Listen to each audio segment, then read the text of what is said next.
जे जे ज्ञानेश्वर माऊली ज्ञानेश्वरी ग्रंथातील अध्याय 1 अर्जुन विषादयोगचा आपण मराठीमध्ये अर्थ जाणून घेऊयात. कधी असा क्षण आला आहे का तुमच्या आयुष्यात जिथे तुमच्या हातात शक्ती होती, ज्ञान होतं, मार्ग होता, पण मनाने सांगितलं मी नाही करू शकत. हेच घडलं जगातील सर्वात महान योद्ध्यासोबत. ते कोण? तर अर्जुन. रणांगणाच्या मध्यभागी उभा असताना हातात शस्त्र, समोर शत्रू नाही तर आपलीच माणसं. त्या क्षणी त्यांच्या डोळ्यातलं तेज विरलं, हात थरथरले, मन कोसळलं आणि त्याने कृष्णाला सांगितलं मी युद्ध करणार नाही. आज आपण समजून घेणार आहोत ज्ञानेश्वरीचा अध्याय 1 अर्जुन विषादयोग. यामध्ये ज्ञानेश्वरांनी मराठी भाषेत आपल्याला अर्थ सांगितलेला आहे. ही आहे आपण सर्वांच्या मनातील युद्धाची गोष्ट. चला तर मग या दिव्य प्रवासाला सुरुवात करूया. युद्धभूमीचे वर्णन केले. एका तुफानी शांतता. कुरुक्षेत्राच्या रणभूमीवर दोन्ही बाजूची विशाल सेना उभी आहे. नगारे, रणशिंगे, ध्वज, रथाचे आवाज, वातावरण ताणलेले, पण त्या गोंगाटातही एक भयानक शांतता आहे. ही ती शांतता आहे जिथे युद्ध फक्त शरीराने नाही तर मनानेही लढले जाणार आहे.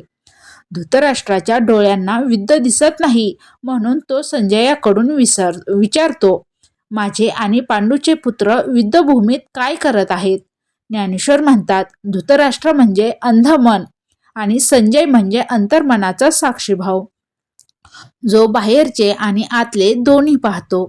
दोन्ही बाजूची सेना, धर्म आणि अधर्माचे प्रतीक. कौरवाची सेना विशाल, शस्त्रांनी सज्ज, रागाने भरलेली. पांडवाची सेना कमी पण धर्मांनी तेजाळलेली.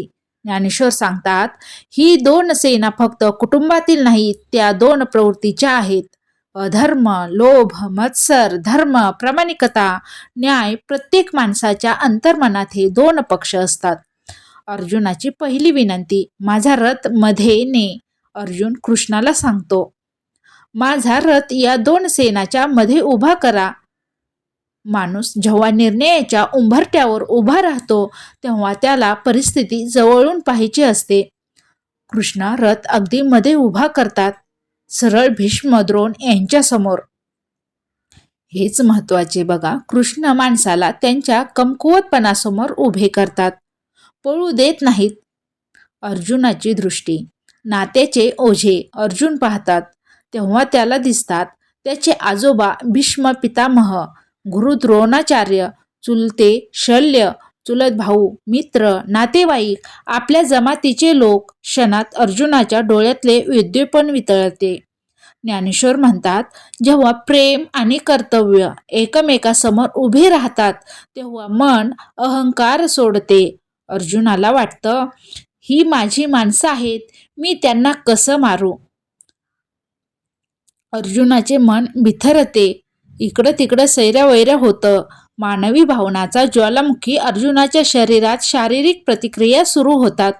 हात थरथरतात, त्वचा सधन होतं, तोंड कोरडं पडतं, बाण सैल पडतात, हृदय दडपल्यासारखं वाटतं.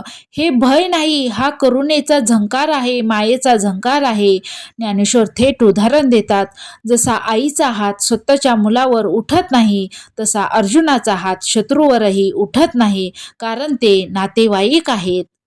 अर्जुनाचे तात्विक विचार. धर्म बिघडेल जर आपण स्वतःच्या लोकांना मारलं तर. कुलनाश होईल, परंपरा मोडतील, स्त्रिया असुरक्षित होतील, समाजात अराजकता पसरते, पाप वाढेल, पुढची पिढीही दूषित होईल. अर्जुन म्हणतात, मी जिंकलो तरी पराभवच, कारण आपल्या माणसाशिवाय विजयाला अर्थ नाही. ज्ञानेश्वर सांगतात, फळाभिलाषा नाही तर कर्तव्याची भीती अर्जुनाला जास्त आहे. अर्जुनाची भावनिक गळाभेट. मी युद्ध करणार नाही. अर्जुन भगवान श्रीकृष्णांना सांगतात, नाही कृष्णा, माझ्या हातून हे होणार नाही, मी युद्ध करणार नाही. तो धनुष्य खाली ठेवतो. अर्जुन धनुष्य खाली ठेवतात, रथाच्या आसनावर बसतात आणि पूर्णपणे निराश होतात. ज्ञानेश्वर ही अवस्था फार सुंदर वर्णन करून सांगतात. जसा ढग सूर्य पाहिले तर वितळतो, जसा ढग सूर्य पाहिले तर वितळतो, तसा अर्जुन कृष्णाचे ज्ञान पाहिले तर वितळला. बघा पुढे अर्जुन कसे तयार होतात. अर्जुनाची निराशा. गीता सुरू होण्याचा क्षण खूप महत्त्वाचे आहे. गीता त्या क्षणी सुरू होते जेव्हा माणूस गोंधळलेला, तुटलेला, दिशाहीन असतो. ज्ञानेश्वर सांगतात, अर्जुनाचा विषाद म्हणजेच ज्ञानाचा जन्म. मन रिकामे झाले की त्यात प्रकाश शिरतो. अध्याय 1चा खरा सार ज्ञानेश्वरीच्या शैलीत पाहूया. माणसाच्या जीवनात कधीतरी असे प्रसंग येतात जिथे भावना व बुद्धी संघर्ष करतात. कर्तव्य कठीण असले तरी ते सोडल्याने अधिक मोठे नुकसान होते. स्वतःचे लोक, नाती, प्रेम हेच मनाला सर्वात जास्त बांधतात. विषाद म्हणजे कमजोरी नाही, तो आध्यात्मिक जागृतीचा दरवाजा आहे. कृष्ण तेव्हाच बोलायला सुरुवात करतात जेव्हा मन गुडघे टेकते.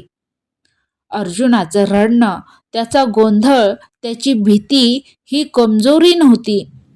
हा होता त्या महान क्षणाचा आरंभ जिथे मन रिकामं होतं आणि ज्ञानाचा प्रकाश उतरण्यास जागा मिळते. अध्याय 1 आपल्याला शिकवतात की माणूस तुटतो तेव्हा तो हरत नाही. अध्याय 1 मध्ये आपल्याला शिकायला मिळते की माणूस तुटतो तेव्हा तो हरत नाही, तो नव्याने उभा राहण्यासाठी तयार होत असतो.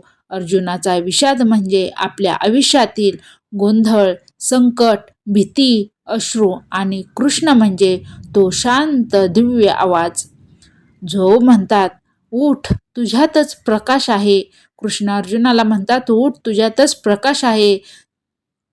जर आजच्या व्हिडिओने तुमच्या मनातलं काहीतरी हलवलं असेल तर हा प्रकाश इतरांपर्यंत नक्की पोहोचवा, कारण ज्ञान वाटलं की वाढतं. पुन्हा भेटू पुढच्या अध्यायात. तोपर्यंत मन शांत ठेवा, विचार निर्मळ ठेवा आणि चालत राहा कृष्णाच्या मार्गावर. जय जय ज्ञानेश्वर माऊली. जय श्री भगवान श्रीकृष्ण. व्हिडिओ आवडल्यास लाईक, शेअर आणि सबस्क्राईब करा.